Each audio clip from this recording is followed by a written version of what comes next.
Hello everyone, कसे आहेत सगळे? मजेत ना? तर स्वागत करतो तुमचं आपल्या यूट्यूब चॅनलमध्ये, ज्याचं नाव आहे Biokick. We are spreading the knowledge of biology. Okay, so जो आपला सेकंड चॅप्टर चालू आहे, life processes in living organism, part 1, त्याच्यातला आपण हा नेक्स्ट पार्ट बघतोय, नेक्स्ट लेक्चर बघतोय. आज आपण डिस्कस करणार आहोत energy from different compounds. Okay, ज्याच्यामध्ये आपण प्रोटीन्स आणि लिपिड्स बद्दल डिस्कस करणार आहोत की या कंपाऊंड पासून एनर्जी कशी मिळवली जाते. ओके, किंवा हे compounds as a energy source म्हणून कसे यूज केले जातात. ओके, सो चला तर बघूया. सो इथे सिंपल एक तुम्हाला क्वेश्चन विचारलेला आहे की which type of cellular respiration performs complete oxidation of glucose. ग्लुकोजचं कंप्लीट ऑक्सिडेशन करण्यासाठी कोणत्या टाईपचं सेल्युलर रेस्पिरेशन केलं जातं? सिंपल आन्सर आहे याचं aerobic respiration. Aerobic respiration. So aerobic respiration जर झालं, ओके, तर ग्लुकोजचं काय होतं? कंप्लीट ऑक्सिडेशन होतं. दुसरा प्रश्न तेवढाच सोपा आहे. Which cell organelle is necessary for complete oxidation of glucose. ग्लुकोजचं कंप्लीट ऑक्सिडेशन करण्यासाठी कोणती सेल ऑर्गॅनली यूज होते? तर माइटोकॉन्ड्रिया. ओके, सिंपल आन्सर होतं माइटोकॉन्ड्रिया. ठीक आहे, सो आता आपण बघणार आहेत energy from the different food components. See, as we know, normally आपण आपला जो फूड कॉम्पोनंट्स आहे ज्याच्यापासून आपण एनर्जी मिळवतो तो आहे आपला कार्बोहायड्रेट्स. ओके, ज्याला आपण कार्ब्स म्हणतो. ओके, सो सिम्पली आपण कार्बोहायड्रेट्स खातो. ओके, प्रत्येक फूडमध्ये कार्बोहायड्रेट्स प्रेझेंटच आहे. सो त्या कार्बोहायड्रेटचं काय केलं जातं? ग्लुकोजमध्ये कन्व्हर्टेड केलं जातं. ओके, आणि त्या ग्लुकोजचं नंतर ग्लायकोलिसिस करून त्याच्यापासून एनर्जी तयार केली जाते. सो ज्यावेळेस एक्सेस ग्लुकोज आपल्या बॉडीमध्ये जमा होतं, ओके, किंवा प्रेझेंट असतं, तर आता ग्लुकोज खूप इम्पॉर्टंट आहे बघा. सो ग्लुकोज आपण बॉडीच्या बाहेर टाकू तर शकत नाही, बॉडीच्या बाहेर टाकू शकत नाही. मग आपली बॉडी काय करते? त्या ग्लुकोजला स्टोअर करून ठेवायचं काम करते. आणि ते जे ऍक्सेस ग्लुकोज किंवा कार्बोहायड्रेट असतं ते स्टोअर केलं जातं लिव्हर आणि मसल्समध्ये. कुठे स्टोअर केलं जातं? लिव्हर आणि मसल्समध्ये, in the form of glycogen. Okay, बघा, ग्लुकोज मॉलिक्यूल जो आहे तो ग्लुकोज मॉलिक्यूल काय केला जातो? ग्लायकोजन मध्ये कन्वर्ट केला जातो. ओके, आणि हे ग्लायकोजन मसल आणि लिव्हर मध्ये काय केलं जातं? स्टोअर करून ठेवलं जातं. सो ग्लायकोजनला आपण काय म्हणलं पाहिजे मग? It is reserved food material. Okay, so म्हणजे काय होतं? जेव्हा आपल्याला ग्लुकोजचं इंटेक आपण घेत नाही, ओके, किंवा आपण कन्झ्युम करत नाही ग्लुकोज, सो त्यावेळेस आपली बॉडी काय करते? जे आपल्या बॉडीमध्ये स्टोर्ड ग्लायकोजन आहे त्याच्यापासून मग नंतर ग्लुकोज बनवते आणि एनर्जी मिळवते. ओके, सो हे झालं कार्बोहायड्रेट्स बद्दल. Now we can discuss about the proteins. What is the source of proteins? Okay, and what are they made up of, की ते कसे बनलेले आहेत. ठीक आहे, सो प्रोटीन्स बेसिकली आपण पहिल्या पण चॅप्टर मध्ये डिस्कस केलेला आहे की अमिनो ऍसिड्स पासून तयार होतात. ओके, सी बघा, proteins are the macromolecules formed by the bonding together many amino acids. Okay, for example मी म्हणलं की हा एक अमिनो ऍसिड आहे, हा एक अमिनो ऍसिड दुसऱ्या अमिनो ऍसिड्सला बाउंड केला जातो. ओके, बाइंड केला जातो आपण म्हणूया. मग याला तिसरा अमिनो ऍसिड, चौथा amino acid. So there are number of amino acids bound together and form a protein. आणि काय करतात? प्रोटीन फॉर्म करतात. सो हा अमिनो ऍसिड 1 2 3 4 5, आणि हा काय केला जातो? एका बॉन्डनी बाउंड केला जातो. ओके, यांच्यामध्ये एक बॉन्ड असतो, त्या बॉन्डचं पण एक नाव आहे. That bond is called as peptide bond. Okay, त्या बॉन्डला आपण काय म्हणतो? Peptide bond. बघा, दोन अमिनो ऍसिड्स मध्ये जो बॉन्ड असतो त्याला आपण पेप्टाइड बॉन्ड म्हणतो.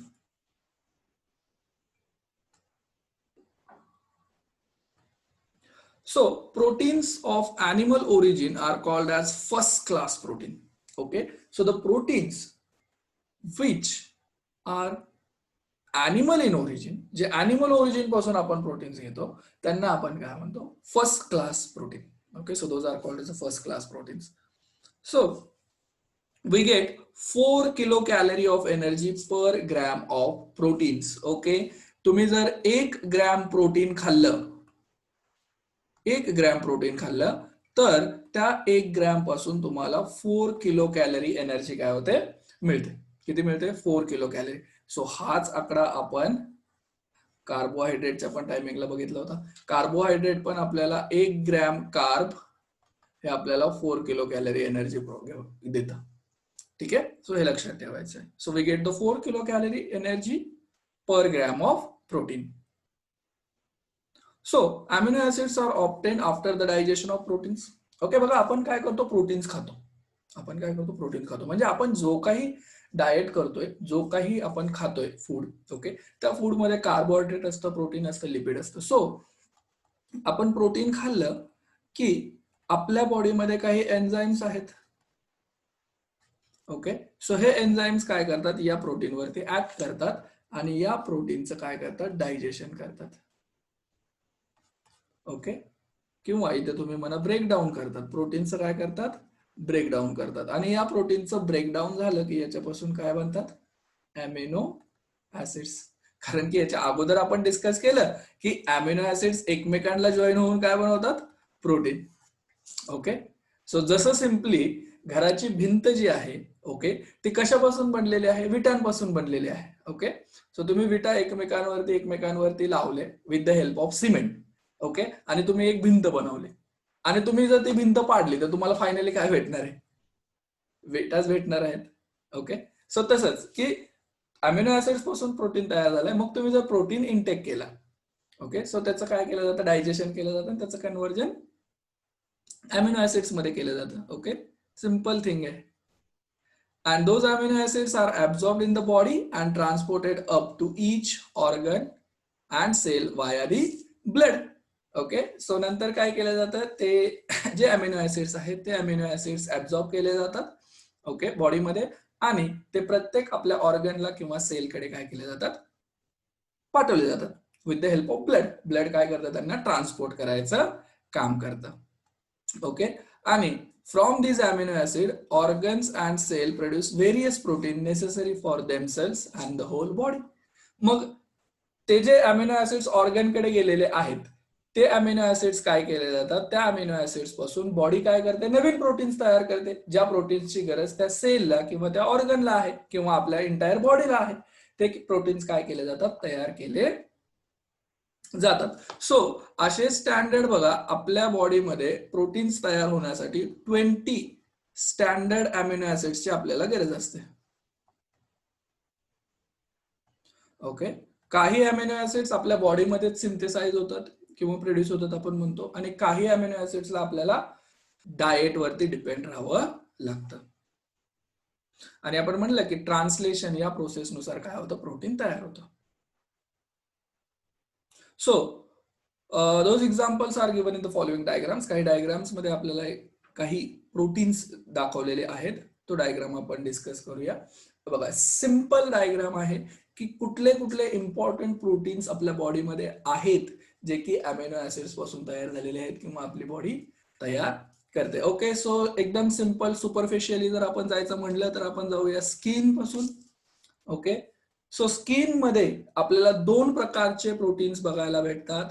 एक म्हणजे मेलॅनिन आणि दुसरं म्हणजे केरॅटिन. ओके, मेलॅनिन हे पिगमेंट, आपल्याला जो कलर आहे स्किन कलर, मेलॅनिन मुळे येतो. केरॅटिन हे एक प्रोटीन आहे आपल्या नेल्स मध्ये, स्किन मध्ये, हेअर मध्ये काय आहे तर केरॅटिन नावाचं प्रोटीन आहे.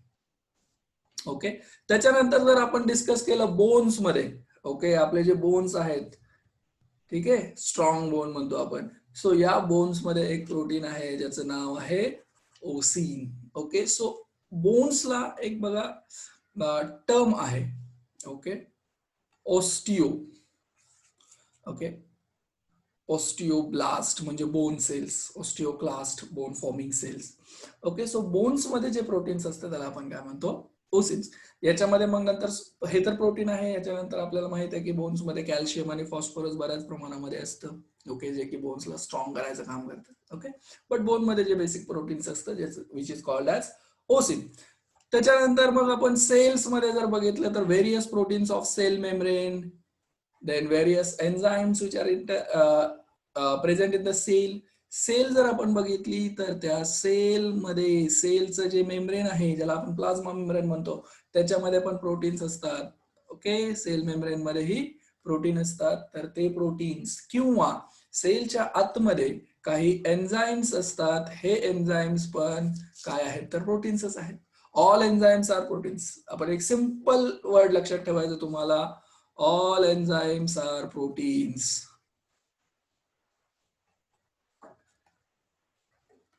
Proteins, but all proteins are not enzymes. सगळे जे एन्झाइम्स आहेत ते प्रोटीन्स आहेत, बट सगळे प्रोटीन्स एन्झाइम्स नाही आहेत. Okay, there are some structural proteins, there are some functional proteins are also there. Then we are discuss about the pancreas. Pancreas जर आपण बघितलं तर पॅनक्रियाज मध्ये आपल्याला दोन गोष्टी बघायला भेटतात, इन्सुलिन अँड ट्रिप्सिन. हे काही एन्झाइम्स आणि हॉर्मोन्स आहेत. इन्सुलिन आपल्याला माहित आहे की ब्लड शुगर रेग्युलेट करायचं काम करते. ओके, ब्लड शुगर रेग्युलेशनचं काम कुणाचं आहे? इन्सुलिनचं आहे. ओके, डायबिटीस या डिसीज बद्दल आपण ऐकलं असेल तर इन्सुलिन ते कंट्रोल करायचं काम करतं. ट्रिप्सिन जे आहे ते प्रोटीन डायजेशन करण्यासाठी मदत करणारं एक एन्झाईम आहे जो पॅनक्रियाज रिलीज करतो. पिट्युटरी ग्लॅन्ड जर बघितलं आपण तर पिट्युटरी ग्लॅन्ड खूप व्हेरियस टाइपचे प्रोटीन्स रिलीज करते in the form of hormones. Okay, त्याला आपण हॉर्मोन्स म्हणतो. ठीक आहे, जसं की GH आहे, थायरॉक्सिन वगैरे, हे सगळे काय आहेत? हॉर्मोन्स आहेत. ओके, सो हे त्याच्यानंतर मग आपण जर मसल्स बघितलं, यस मसल्स. सो मसल्स मध्ये दोन इम्पॉर्टंट प्रोटीन्स आहेत बघा, ऍक्टिन अँड मायोसिन. ओके, यांना आपण फ्लेक्झिबल प्रोटीन म्हणतो. मसल्स बघा कॉन्ट्रॅक्ट होतात, रिलॅक्स होतात, कॉन्ट्रॅक्ट होतात, रिलॅक्स होतात. हे कशामुळे होतात? Because of this actin and myosin.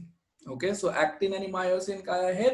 Muscles proteins आहेत जे की मसल्सला इलॅस्टिसिटी, फ्लेक्झिबिलिटी प्रोव्हाइड करायचं काम करतात.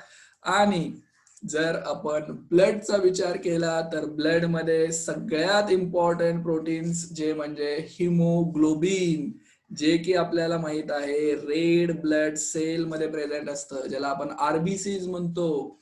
आणि हिमोग्लोबिनचं काम असतं ऑक्सिजन ट्रान्सपोर्ट करणे. आपल्या बॉडीमध्ये ऑक्सिजनचं ट्रान्सपोर्टेशन कोण करतं तर हिमोग्लोबिन. ओके, आणि याच हिमोग्लोबिन मुळे RBC ला काय आहे? रेड कलर आहे.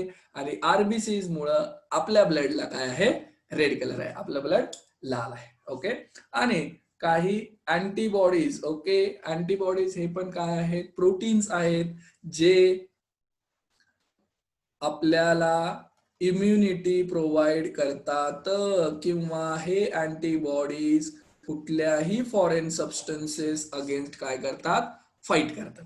कुठल्याही फॉरेन सबस्टन्स जे असतात आपल्या बॉडीमध्ये त्यांना आपण अँटीजेन्स म्हणतो, त्यांच्या अगेन्स्ट. म्हणजे बॅक्टेरियाला बॅक्टेरियाच्या अगेन्स्ट अँटीबॉडीज तयार होणे, आणि अँटीबॉडीज तयार होतात आणि त्या बॅक्टेरियाला किल करतात. ओके, सो हे काही डिफरंट प्रोटीन्स आहेत. ओके, जे की अमिनो ऍसिड्स पासून आपल्याला मिळतात किंवा अमिनो ऍसिड्स पासून आपण ते बनवतो. ओके, सो इथे एक सिंपल ऑलवेज रिमेंबरचा कन्सेप्ट आहे जो तुम्हाला लक्षात ठेवायचा आहे. ओके, ज्याच्यामध्ये तुम्हाला लक्षात ठेवायचं की excess amino acids obtain from the proteins are not stored in the body. जे एक्सेस अमाऊंटचे जे अमिनो ऍसिड्स आपल्या बॉडीमध्ये आलेले आहेत ते बॉडीमध्ये स्टोअर केले जात नाहीत. Okay, so they are broken down and ammonia form is eliminated of the body. So excess झालं की एक्सेस झालेले अमिनो ऍसिड जे आहेत ते अजून त्यांचं ब्रेकडाऊन केलं जातं आणि त्यांचं अमोनियामध्ये कन्व्हर्जन केलं जातं आणि अमोनिया मग आपल्या बॉडीमधून एलिमिनेट केला जातो. If necessary excess of proteins are converted into other useful substances like glucose through the process gluconeogenesis. जर गरज असेल, लक्षात घ्या, जर गरज असेल तर जे प्रोटीन्स एक्सेस अमाऊंट मध्ये आपल्या बॉडीमध्ये आहेत त्या प्रोटीन्सचं व त्या अमिनो ऍसिड्सचं कन्व्हर्जन केलं जातं ग्लुकोज मध्ये आणि त्या प्रोसेसला आपण म्हणतो gluconeogenesis. Okay, gluconeogenesis, the formation of glucose from other than carbohydrate. Carbohydrate प्रिकर्सरच्या व्यतिरिक्त ग्लुकोज तयार करणं म्हणजे प्रोटीन पासून ग्लुकोज तयार करणं, त्या प्रोसेसला आपण ग्लुकोनिओजिनेसिस म्हणतो. So plant produce the necessary amino acids from mineral de novo, okay, minerals de novo, and thereby produce different proteins. Okay, de novo pathway म्हणजे काय, सिंथेसिस करणं, नवीन गोष्टी सिंथेसिस करणं. सो प्लांट्स काय करतात, नवीन अमिनो ऍसिड्स म्हणजे necessary amino acids from minerals तयार करतात. and enzyme Rubisco, okay, this is the, you can say, abundantly found proteins on the earth planet, okay, present in the plant. Chloroplast is the most abundant protein in the nature. आपल्या nature मध्ये सगळ्यात जास्त जर कुठला protein असेल तर तो आहे रुबिस्को. आणि रुबिस्को हा आपल्याला माहित आहे की फोटोसिंथेसिस या प्रोसेस मध्ये काम करतो. ओके, ज्याच्यापासून प्लांट काय करतात, त्यांचं फूड तयार करतात. ओके, सो नेक्स्ट कन्सेप्ट आपण बघत आहोत तो म्हणजे from where do we obtain the lipids. Lipids काय आहेत. ओके, लिपिड्स बद्दल आपण डिस्कस करणार आहोत. ओके, आपण फॅट्स पण म्हणूया simply. So the substances formed by a specific chemical bond between the fatty acids and alcohol are called as lipids.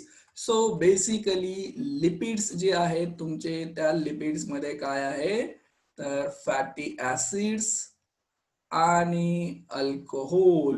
Okay, या दोघांमध्ये एक स्पेसिफिक केमिकल बॉन्ड प्रेझेंट असतो.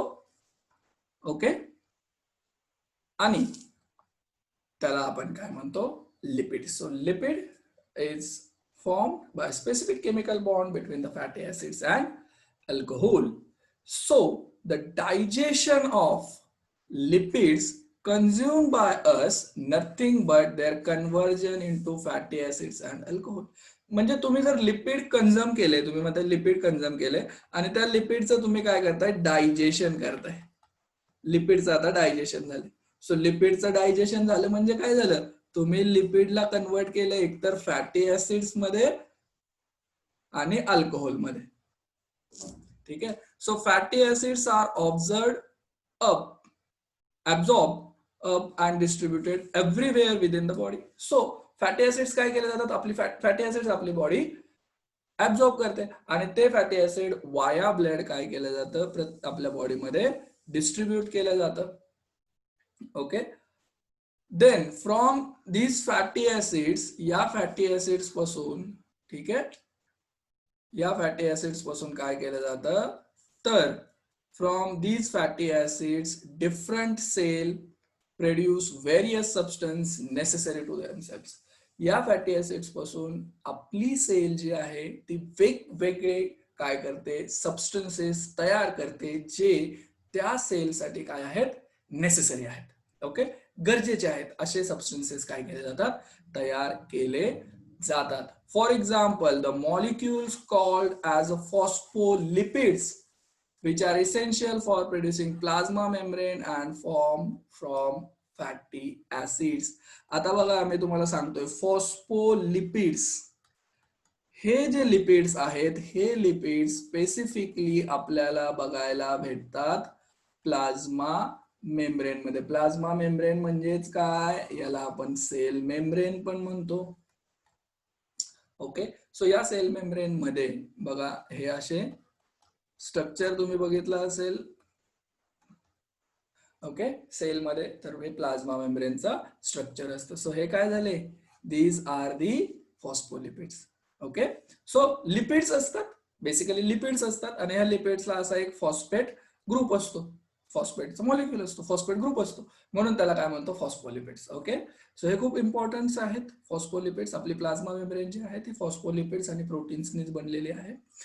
दुसरे एक्झाम्पल्स आहे, fatty acids are produce for the producing hormones like progesterone, oestrogen, testosterone, aldosterone.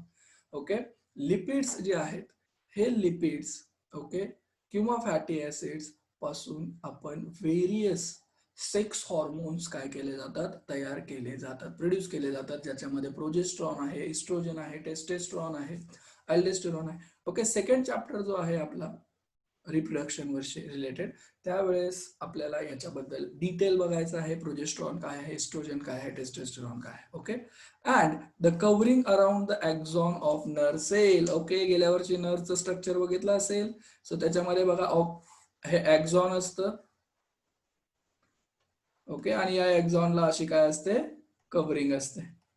Okay, त्याला आपण काय म्हणलं होतं, मायलिन शीट्स. काय म्हणलं होतं, मायलिन शीट्स. ओके, हे पण काय असतात, लिपिड्स पासून किंवा फॅटी ऍसिड्स पासूनच तयार झालेले असतात. ठीक आहे. So the simple and very important thing that is we get 9 kilo calorie energy per gram of lipids. एका ग्रॅम लिपिड पासून आपल्याला 9 किलो कॅलरी एनर्जी मिळते, म्हणजे सगळ्यात जास्त. Okay, so excess lipids are stored in adipose connective tissues in the body. आपल्या बॉडीमध्ये ज्या adipose टिश्यू असतात, okay, these are the type of connective tissues, त्याच्यामध्ये एक्सेस लिपिड जे आहे ते काय केलं जातं, स्टोअर केलं जातं, आणि आपण म्हणतो ना फॅट वाढतं बॉडीमध्ये. ओके, सो ते हेच आहे, adipose टिश्यूज मध्ये काय होतात, फॅट इन्क्रीज केलं जातं. ओके, सो इथपर्यंत ठीक आहे. सो आतापर्यंत जर तुम्ही अजून चॅनलला सबस्क्राईब केलं नसेल तर डेफिनेटली चॅनलला सबस्क्राईब करा. ओके, व्हिडिओ आवडला असेल तर व्हिडिओ तुमच्या स्कूलचे जे तुमचे मित्र मैत्रिणी असतील किंवा तुमचे काही रिलेटिव्ह असतील किंवा तुमचे नेबर्स असतील त्यांनाही पाठवा, त्यांनाही सांगा. व्हिडिओला लाईक करा, शेअर करा आणि सबस्क्राईब करा. पुढच्या वेळेस आपण नेक्स्ट टॉपिक घेऊन येणार आहेत, असाच एक इंटरेस्टिंग. Thank you very much.